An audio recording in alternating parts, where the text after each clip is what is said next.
Hi, my name is Toyo Todoroki, and welcome to Jackass. Actually, welcome to a drunk history. Welcome to a drunk history of Panic at the Disco. I am not drunk yet, but with the help of what's left of my Malibu and this little guy here, I sure as hell will be. Also, this camera angle is ass. I'm gonna preface this with this is entirely for humor and entertainment purposes. Do not try and do this at home. I am fully legal adult. Yeah, this is meant to be fucking funny. This is not meant to be taken seriously. Anything I say is my opinion and my opinion only, and if you sue me over it, Brendon, fuck you.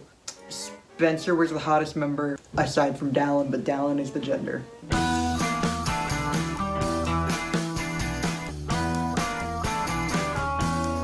I have a guest today. He is taking a piss. I feel like I shouldn't start without him because he's the one who doesn't know shit about Panic at the Disco. Special guest is naked currently. Am I the special guest? Yes. I'm not. Where did I put the cardi? Oh, it's under the pillow. My bad. The bakuko? The bakuni? The Bakuchi? The bakuchi? The bakurchi? You got a bakuchi in there? I got a bakuchi. Do y'all like our cat toy? We're a family of alcoholics, so we started them young.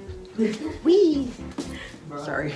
Alright, so drunk history of Panic at the Disco. Can't the bitch sit down first? No. It really all starts in like 1999. 1999? Yes. Were you So- born then?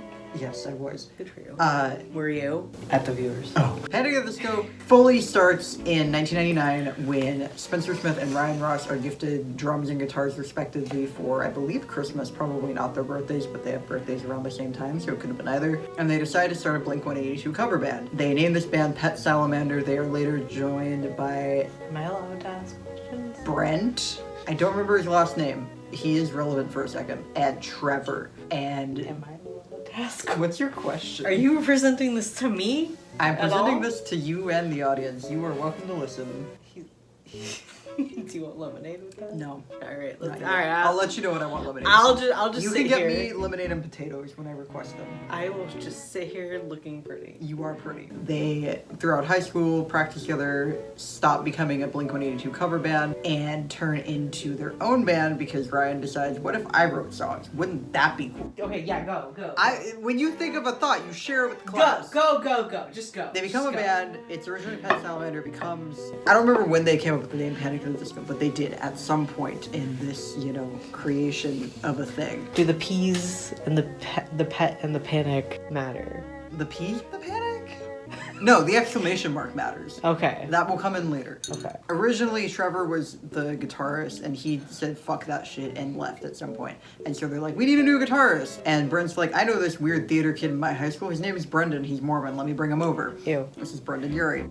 Take a shot every time. Honey. Shot for Brendon Urie.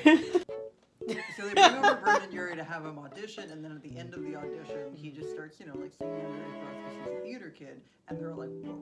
This bitch. You're good at that. What if you were the lead singer and Ryan was the guitarist? Ryan was already the singer? Ryan was originally the singer. There are actually demos of stuff from Fever, which is their first album, and a couple off of Vices, which is their third album, that are with Ryan's voice. They're very good. Check them out. And those are called like the Fever demos. I have a question that may come up later. Yes. Is Ryan mad about this? I have no idea. No one knows anything about Ryan Ross, except for my friend. So yeah, they start the band, and Brendon becomes the singer, and then they're in Las Vegas, by the way. So they're a Las Vegas band, and while they're in Las Vegas, they have never played a show, by the way. This is important. Ryan Ross is a huge Pete Wentz fanboy. Fall Out Boy is starting to get very big, and I think their album Under the Cork Tree just came out. It's 2004 at this point. And so Ryan Ross says, types out in instant message or wherever, probably on MySpace or some shit. I don't remember where. We love he did this MySpace. to Pete Wentz, but he types out. Oh my god.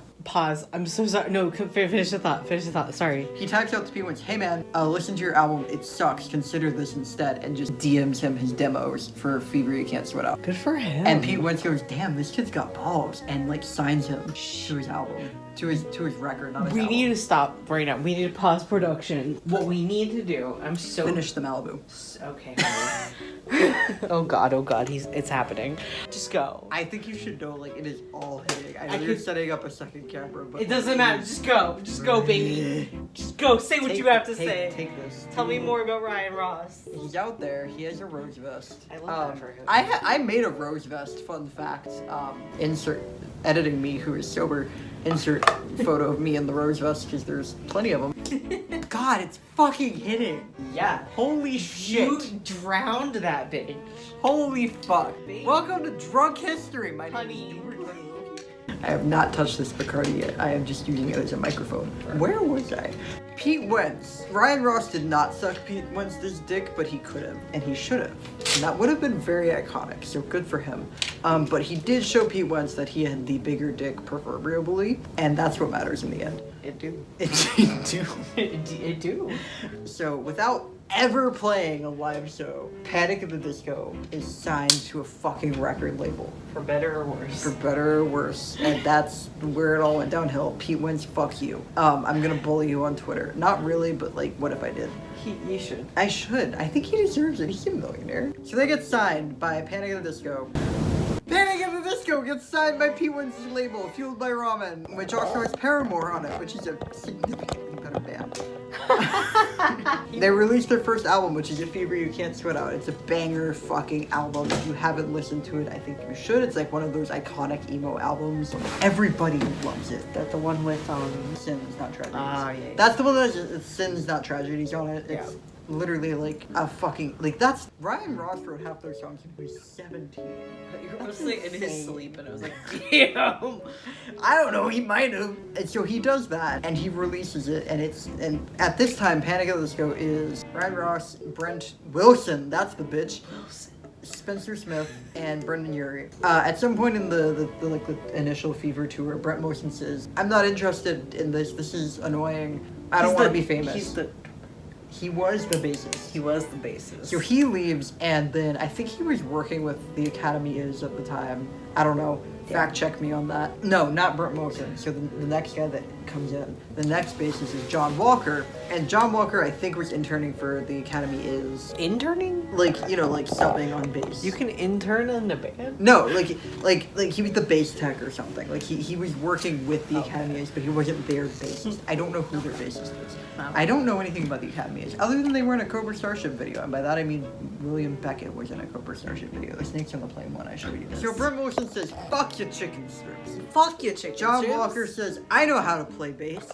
What if I was involved?" Also, he's wearing flip-flops. He wears like only flip-flops for the entire duration of him being in Panic at the Disco. Respect. Like to the point that it becomes a thing. So he got, not on this tour, on like the next tour or something, he got dared to swim across a lake for like $2,000, and he said, "Fuck it, we ball." And so he, in like 45-degree weather, swam across this lake and back and got his $2,000, and someone took a picture of him with all the money in his hand, and it's now known as Money John. And future editing Dobby, if you could find Money John, the image, please put it here. If you can't, don't worry about it. But Money John became like a meme in bandom, right? Many years later. But he does it. He gets like hypothermia and he's fine. And so that gets him into the band. He's fine. Like he lived. That's how he got it. Wait, how does No, he was already in the band. He was already in the band. But that like secures his spot. They're like, all right, That's hazing. mad respect. That's hazing. He wasn't hazed by Panic at the Disco. He was hazed by his friends. So they do that, and then like they just thrive off that success for like a year and a half. And then Fever You Can't Sweat Out. Not they're him, thriving. not the success of him going across the lake. Well, that too. I think that's what really got them going. That really set them off. So they get to like more. Nope, that's when the album came out. It's sometime in 2007, and they're like, shit, we gotta have like a second album. You know, like we can't live off of this one album forever.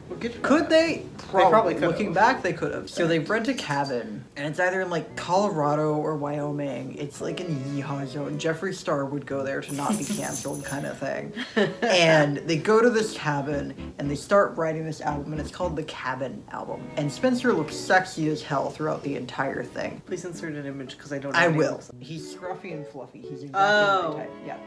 He looks with ya. good. We I'm with respect ya. I'm with ya. Spencer Smith in this house. He's out there. He's looking sexy. They're trying to make an album. They come up with this like weird fairy realm thing. Ryan Ross burns his guitar. So they were on drugs. Probably. Like hardcore drugs. They were definitely smoking a lot of weed. It might have At been the laced with least. something. Calvin? Garrow? No. In Panic at the Disco? Anyway, They don't do anything with the fucking album they write in the cabin in Colorado or Wyoming or Jeffree Star's house. I don't know where it is, but it's out there, and there probably were yaks. Jeffree Star, give me your fucking yaks. So they say, fuck that, and then they get high on weed again, and they write Pretty Odd, which comes out in March of 2008, and they change... No, literally, it comes out in March of 2008. Please don't make my jokes. I don't get your jokes. March.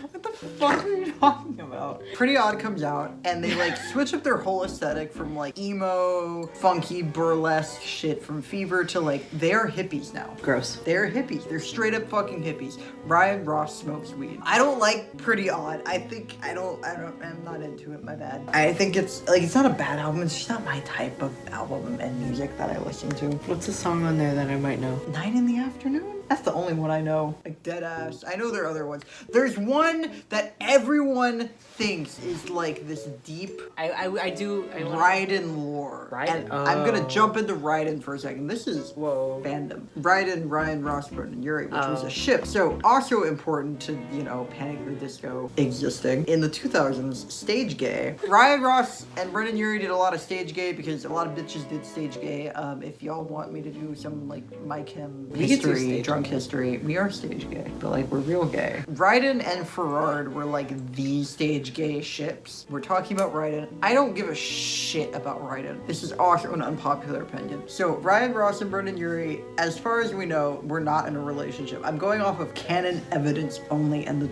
canon evidence is they didn't fuck. I think Brendon wrote Folkin' Around. I think that's correct lore.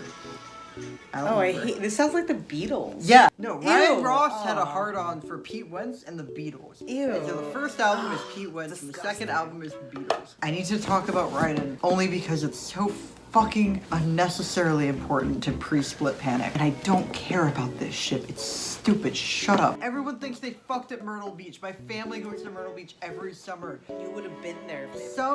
No. No, I would. Oh, I don't like that. I would have been like 12. Why are y'all fucking on the beach when I'm trying to swim? Fuck off. Myrtle Beach happens, theoretically. Some bitch named Anna Green writes a like 8,100 word fan fiction called The Heart Rate of a Mouse. I read it while Trump is being elected president. I decide that Dallin deserves better because he always does. This is relevant only in the sense of it's out there. If you know it, you know it. If you don't, you don't. Pretty Odd comes out. They're hippies now. They listen to the Beatles. Everyone's split on their thoughts on the album. And then Panic at the Disco splits. They say, what if we weren't a band anymore? And everyone decides it's because Ryan Ross and Brendon Urie are no longer in love, but the reality is Brendon Urie is an egotistical bitch and Ryan Ross is an introvert. This is canon? I'm calling pumpkins, it's almost Halloween.